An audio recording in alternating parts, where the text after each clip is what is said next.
آیت نمبر 101 وَكَيْفَ تَكْفُرُونَ وَأَنْتُمْ تُتْلَى عَلَيْكُمْ آيَاتُ اللَّهِ وَفِيكُمْ رَسُولُهُ۔ اور ذرا سوچو تو صحیح کہ یہ کیسے ہو سکتا ہے کہ تم پھر کفر کرنے لگو جبکہ تمہیں اللہ کی آیات پڑھ کر سنائی جا رہی ہیں اور تمہارے اندر اللہ تعالیٰ کے رسول موجود ہیں۔ وَمَن يَعْتَصِم بِاللَّهِ فَقَدْ هُدِيَ إِلَى صِرَاطٍ مُسْتَقِيمٍ۔ اور جو کوئی اللہ سے چمٹ جائے تو اس کو ہدایت ہوگی صراط مستقیم کی طرف۔ اس خوبصورت آیت مبارکہ کا آغاز جو ہے وہ کیفا کے ساتھ ہو رہا ہے کہ کیسے، یعنی کہ اللہ تعالیٰ فرما رہے ہیں یہ کیسے ممکن ہو سکتا ہے کہ کوئی تمہیں تمہارے ایمان سے کفر کی طرف پھیر دے۔ اور تکفرون جو ہے مضارع کے صیغے کے ساتھ بیان کیا گیا ہے، یعنی کہ تم مسلسل کفر کرتے رہ جاؤ، یہ کیسے ہو سکتا ہے۔ تو یہاں پر یہ سوال پیدا ہوتا ہے کیوں ایسا کیوں نہیں ہو سکتا کہ ہم اپنے ایمان سے کفر میں نہیں بدل سکتے؟ اس کا جواب دیا گیا کہ ایسا اس لیے نہیں ہو سکتا کہ تم پہ تو اللہ تعالیٰ کا قرآن، اس کی آیات جو ہیں وہ پڑھ پڑھ کر سنائی جاتی ہیں۔ یہاں پہ علماء کرام بڑی پیاری بات فرماتے ہیں کہ تتلا کو مضارع کے صیغے کے ساتھ بیان کیا ہے کہ یعنی کہ ایک کام کا مسلسل ہوتے رہنا، یعنی کہ جب تک مسلسل یہ اللہ کا قرآن تمہیں سنایا جاتا رہے گا اس وقت تک تم کفر میں نہیں جا سکتے۔ لہٰذا اس کتاب کا جو علم ہے، اس کی جو روحانیت، اس کا نور اور اس کی برکات جو ہیں، یہ اتنی بڑی پاور ہے ہمارے پاس کہ جب تک اس کتاب کے ساتھ ہمارا تعلق رہے گا تو کوئی ہمیں کافر جو ہے وہ نہیں بنا سکے گا۔ حدیث مبارکہ میں جب نبی علیہ السلام نے فرمایا تھا کہ قرب قیامت میں جو ہے وہ علم اٹھا لیا جائے گا، تو صحابہ کرام کا سب سے پہلا سوال کیا تھا کہ اللہ کے نبی کیا قرآن اس وقت نہیں ہوگا؟ لہذا صحابہ کرام یہ سمجھتے تھے کہ علم تو صرف قرآن کے اندر موجود ہے، وہ اس کے علاوہ کسی اور چیز کو تو علم نہیں سمجھتے تھے۔ لہذا یہ قرآن ایک ایسی کتاب ہے کہ اس کے اندر کا جو علم ہے، جو روحانیت ہے، وہ انسان کے لیے کفر کے راستے کی بہت بڑی رکاوٹ ہے، اس لیے اس کتاب کا تعلق جو ہے وہ بہت ضروری ہے۔ پھر اس سے مزید یہ فرمایا کہ وَفِيكُمْ رَسُولُهُ، اور تمہارے اندر جو ہے وہ اللہ کے رسول موجود ہیں۔ لہذا صحابہ کرام کے دور کے ساتھ تو یہ بات مناسبت رکھتی ہے، لیکن آج تو نبی علیہ السلام موجود نہیں ہیں، تو بڑی پیاری بات علماء کرام نے یہ فرمائی کہ جب تک تمہاری زندگیوں میں اللہ کا قرآن رہے گا، نبی علیہ السلام کی احادیث مبارکہ اور سیرت رہے گی، تو گویا کہ نبی علیہ السلام تمہارے ساتھ موجود رہیں گے۔ یہ بڑی ایک گہری سوچ ہے اور غور طلب بات بھی ہے۔ جب ہم قال رسول اللہ صلی اللہ علیہ وآلہ وسلم کہتے ہیں حدیث مبارکہ میں، تو گویا کہ نبی علیہ السلام کی روحانیت اور برکات جو ہیں وہ ہماری زندگی میں آ جاتی ہیں۔ التحیات میں نبی علیہ السلام میں السلام علیکہ ایھا النبی، آپ درود شریف میں ہمارے ساتھ ہیں، ہماری عبادات میں ہمارے ساتھ ہیں، تو گویا کہ حدیث کے ساتھ، سیرت کے ساتھ تعلق ہونا، قرآن کے ساتھ تعلق ہونا جو ہے گویا کہ نبی علیہ السلام کے ساتھ تعلق ہونا ہے۔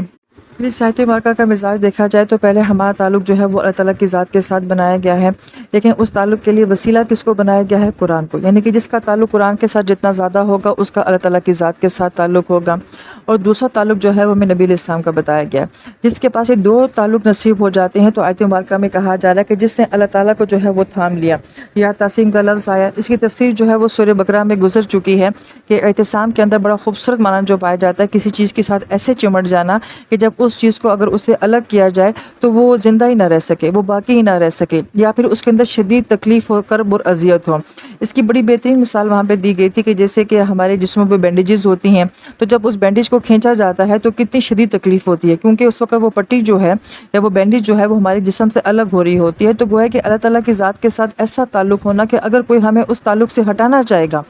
تو ہمیں شدید درد ہوگا، ہمیں شدید اذیت اور شدید تکلیف جو ہے وہ محسوس ہوگی۔ تو یہ بڑا خوبصورت کانسیپٹ دیا گیا ہے کہ اللہ تعالیٰ کی ذات کے ساتھ ایسے چمٹ جاؤ، ایسے اللہ تعالیٰ کی ذات کے ساتھ جو ہے وہ تعلق بنا لو۔ تو کیسے تعلق بنائیں گے؟ ایک کتاب کے ذریعے اور ایک نبی علیہ السلام کی زندگی کے ذریعے۔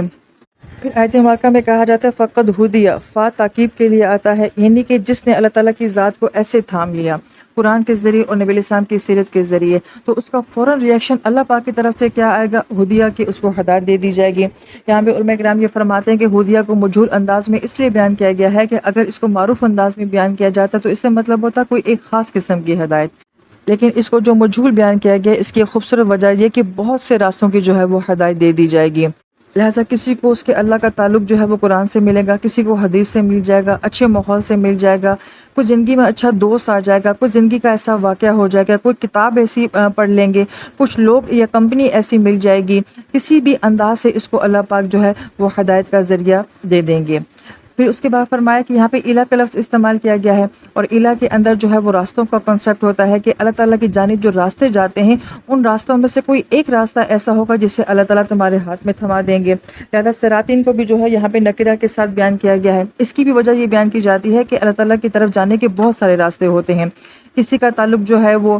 قرآن کے ساتھ، تجوید کے ساتھ جڑتا ہے، کسی کا ترجمہ تفسیر کے ساتھ جڑتا ہے، کسی کا گرامر کے ساتھ جڑتا ہے، کسی کا سننے سنانے کا عمل ہے، کسی کا کمپوز کرنے کا عمل ہے، کسی کا دعوت دینے کا، کسی کا قرات کرنے کا، کوئی ادارے بنا رہا ہے، کوئی اداروں کی خدمت کر رہا ہے، کوئی مالی سپورٹ کر رہا ہے، اور کوئی اخلاقی سپورٹ کر رہا ہے۔ یعنی کہ اللہ تعالیٰ کی طرف جانے کے بہت سارے راستے ایسے ہیں، انہی راستوں میں سے اللہ کوئی ایک راستہ جو ہے وہ تمہیں بھی سکھا دیں گے۔ اور ایک اور جو بڑی پیاری بات کی گئی تھی کہ اس کو نکرہ میں کیوں بیان کیا گیا ہے، عموم کے ساتھ کیوں بیان کیا گیا ہے، کہ ہر ایک کا کام یا مزاج جو ہے وہ ایک طرح کا نہیں ہو سکتا ہے، لہٰذا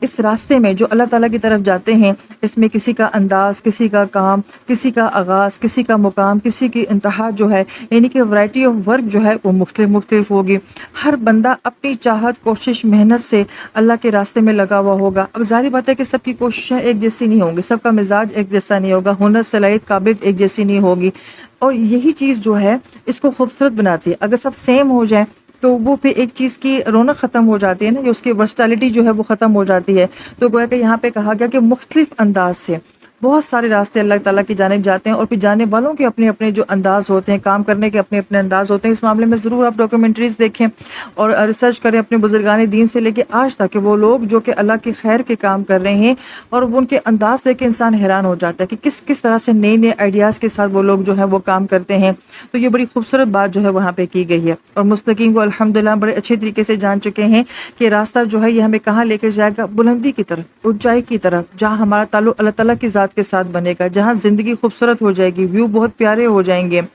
اور میں کرام بڑی پیاری بات فرماتے ہیں کہ اس آیت مبارکہ کا آغاز جو ہے، یعنی کہ اس ساری پیسج کا جو آغاز ہو رہا تھا وہ یہ کہ وہ تمہیں کفر میں نہ ڈال دیں، وہ تمہیں کہیں بہکا نہ دیں، اور یہ کہیں کام آہستہ آہستہ ہو نہ رہا ہو۔ تو گویا کہ ایک دل میں ڈر اور خوف آ رہا تھا، مگر جب اس پیسج کی تکمیل کی گئی ہے تو یہاں پہ گویا کہ امید کی بات کی جا رہی ہے کہ نہیں، صرف اللہ کا تعلق قرآن کے ذریعے، نبی علیہ السلام کا تعلق، پھر اللہ تعالیٰ سے تمہیں ایسا تعلق نصیب ہو جائے گا جو تمہیں بچا لے گا، اور صرف بچا نہیں لے گا بلکہ تمہیں زندگی میں بہت خوبصورت راستوں کے اوپر چلا دے گا۔ اللہ تعالیٰ سے دعا ہے کہ اللہ تعالیٰ ہمیں، ہماری نسلوں کو، کل امت کو، بلکہ کل انسانیت کو اللہ تعالیٰ ہدایت کے راستوں پہ چلا دے۔ آمین یا رب العالمین۔